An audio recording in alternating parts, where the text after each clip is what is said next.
사흘간 이어진 2월 대정부질문에서 부동산 정책을 둘러싼 여야의 공방이 뜨거웠습니다.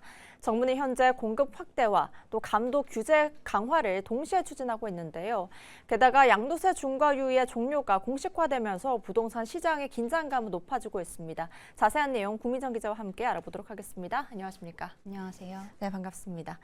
네, 2월 국회 대정부 질문이 마무리가 됐습니다. 특히 부동산 시장 관련해서 여야의 공방이 뜨거웠다고 하는데 어떤 쟁점들이 있었을까요? 네, 먼저 이번 대정부 질문에서 정부는 투기가 아닌 실거주 중심의 공급 확대 기조를 재확인했습니다. 구윤철 경제부총리는 집값 안정을 최고의 정책 목표로 두고 있다며 주택 공급 확대에 최우선 순위를 두겠다고 말했습니다. 지난달 발표된 129 대책을 두고는 과거 정부 사업과의 중복 여부가 핵심 쟁점으로 떠올랐습니다.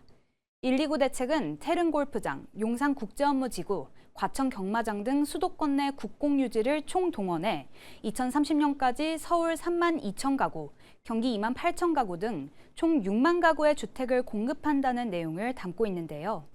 야당은 이 가운데 서울 용산 정비창, 주한미군의 옛 주둔지인 캠프킴, 태릉 CC 등 수도권 내 약 10개 사업지는 문재인 정부 시절 8.4 공급 대책에 포함됐거나 이전부터 주택 공급이 추진돼 왔던 곳이라는 점을 지적했습니다. 일명 재탕 대책이란 야당의 의견에 정부는 인정한다는 답변을 내놨습니다. 인정하십니까?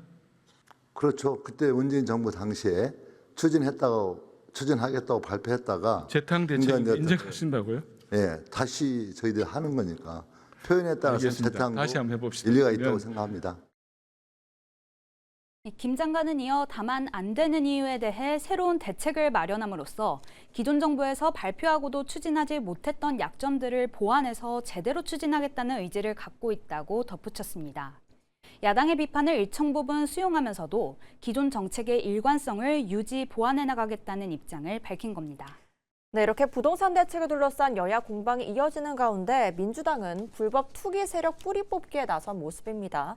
부동산 감독원 설치법을 발의했다고요. 네, 맞습니다. 이 민주당은 국무총리실 산하에 부동산 감독원을 설치하는 법안을 발의했습니다. 부처별로 흩어진 계약, 세금, 금융 정보를 통합해 불법 투기와 시장 교란 행위를 상시 점검하겠다는 취지입니다. 민주당은 기존 체계로는 복합적인 투기 범죄를 적발하는 데 한계가 있었다고 설명했습니다. 부처 간 칸막이를 허물고 개별 부처가 처리하기 어려운 복합 중대 사건을 중심으로 업무를 총괄 조정할 것이다. 계약, 과세, 금융 정보를 입체적으로 교차 검증해서 어디에도 속하지 않던 사각지대 범죄를 끝까지 추적할 것이다. 국민의힘은 권한 남용과 사생활 침해 우려를 제기했습니다. 부동산 감독원 설치법은 불법 단속을 명분으로 내세웠지만 실상은 국민의 사생활을 국가가 들여다보겠다는 선언에 가깝습니다. 이 법안은 새로 설치되는 부동산 감독원에 법원의 통제 없이 개인의 금융거래, 대출, 담보부동산 정보까지 들여다볼 수 있는 권한을 부여합니다. 시장 질서의 확립이냐, 과도한 권한 부여냐를 두고 법안 심사 과정에서 치열한 공방이 예상됩니다. 네, 부동산 규제와 감독 모두 강화되고 있는 모습입니다. 한편 정부는 오늘 예고한 대로 양도세 중과 유예 종료를 공식화했습니다. 투기성 다주택자에 대한 압박을 강화하는 대신 집을 팔고자 하는 사람들에게 퇴로를 마련해준 절충안이 아닐까 이런 얘기들도 나오고 있는데 구체적으로 어떤 내용들이 담겼습니까? 네, 정부가 다주택자 양도세 중과를 5월 9일부터 다시 시행합니다. 문재인 정부 당시인 지난 2018년 4월부터 2022년 5월까지 도입이 됐다가 윤석열 정부 들어 반복적으로 유예된 조치가 4년 만에 재개되는 건데요. 재정경제부는 오늘 관계부처 합동 브리핑을 열고 유예 종료를 공식화했습니다.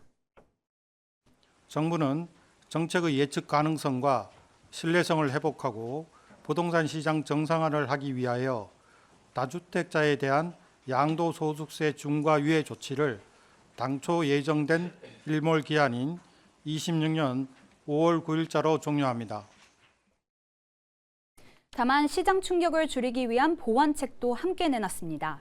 정부는 잔금과 등기를 위한 기간을 4개월에서 최대 6개월까지 주기로 했습니다. 먼저 서울 강남, 서초, 송파, 용산구 등 기존 토지거래 허가구역에 대해서는 5월 9일까지 계약을 완료하면 4개월의 유예기간을 부여하기로 했습니다. 지난해 새롭게 규제지역으로 지정된 서울 21개구와 경기 12곳에는 6개월의 유예기간이 주어집니다. 이 신규 조정 대상 지역으로 지정된 점을 고려해 2개월의 여유기간을 추가 부여한 겁니다. 또 정부는 최장 2년간의 실거주 의무를 유예해주기로 했습니다. 원래는 토지거래 허가구역 내 주택은 매수 4개월 내에 실거주를 해야 했는데요. 이 때문에 당장 집을 팔고자 해도 매수자와 세입자의 충돌이 불가피한 경우가 많았습니다. 그런데 앞으로는 이 실거주 의무가 최장 2년간 유예돼 임차인의 잔여 계약 기간까지 거주가 보장될 예정입니다. 집을 처분해야 하는 다주택자들에게 퇴로를 열어준 겁니다. 전문가들은 이번 중과유예 종료 결정으로 매물이 예전보다 늘어날 가능성은 높다고 전망했습니다. 다만 매물을 매수할 때 붙는 여러 가지 제약 조건은 여전히 걸림돌로 남아있다고 분석했습니다. 6억 원 이하의 주택담보대출을 제한하기 때문에 중소형 아파트들은 오히려 강세를 보이고 가격이 높은 것들은 매물이 나와도 현금 부자 아니면 살 수가 없는 현상으로 양극화가 벌어진 거 아닌가. 이제 상해 최초 주택 구입자나 상당 기간 무주택자들은 투기꾼들이 아니기 때문에 대출을 좀 열어줘도 이번 참에 매물이 나오면 매매할 수 있게 해야 되지 않나는 생각이 들어요. 네, 공급이 늘어날 수는 있겠지만 대출 규제 등 여러 가지 제약이 지금 잇따르고 있는 상황이기 때문에 실제 매매로 이어질 수 있을지는 미지수라는 분석이 있습니다. 실제로 엄격해진 주택담보대출 요건 때문에 주식을 사서 집을 사는데 보태는 사람이 더욱 많아졌다고 하던데요. 네, 수도권의 주택담보대출 한도를 6억 원 이하로 제한한 627 대책이 나온 직후 6개월 새 2조 원이 넘는 증시자금이 부동산 시장으로 넘어온 것으로 드러났습니다. 국토교통부에 따르면 627 대책 직후인 지난해 7월부터 12월까지 6개월 동안 서울 주택 매수에 활용된 주식과 채권 매각 대금은 2조 948억 원입니다. 이는 과거 연간 해당 자금 규모와 비슷하거나 이를 웃도는 수치입니다. 월별로 보면 지난해 7월과 8월 각각 1,945억 원, 1,841억 원에서 9월 4,631억 원으로 늘었고 10월에는 5,760억 원으로 크게 뛰었습니다. 지난해 10월은 코스피 지수가 사상 처음으로 4,000을 넘긴 달이자 주택담보대출 규제를 강화한 10.15 대책이 나온 달이기도 합니다. 이 강력한 대출 규제로 금융권에서 주택 매수 자금 조달이 어려워지자 주식 차익 실현 자금이 주택 시장으로 대거 유입된 것으로 분석됩니다. 네, 이재명 정부의 강력한 부동산 정책의 실제 거래로 이어질 수 있을지 지켜봐야겠습니다. 고민정 기자 잘 들었습니다.